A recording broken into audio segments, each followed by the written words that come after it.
ఈరోజు national pollution control day. మనకు కనిపించని ఒక ప్రమాదం ఉంది. అది కాలుష్యం.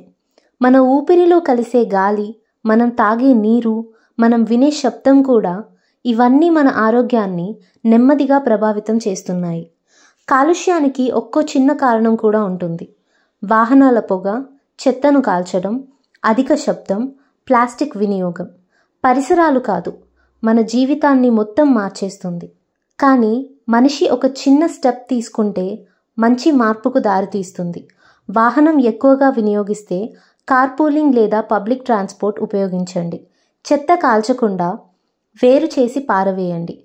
ప్లాస్టిక్ తగ్గించండి. పునర్వినియోగ పదార్థాలు వాడండి. మొక్కలు నాటండి. ఒక చెట్టు ఒక ఆక్సిజన్ సిలిండర్తో సమానం. ప్రకృతిని కాపాడితే అది మనల్ని కాపాడుతుంది. మన భవిష్యత్ కోసం, మన పిల్లల కోసం ఇవాళే మార్పు ప్రారంభిద్దాం. పర్యావరణాన్ని ప్రేమిద్దాం, శ్వాసను రక్షిద్దాం. ఇలాంటి మరిన్ని న్యూస్ కోసం చూస్తూనే ఉండండి K2 న్యూస్.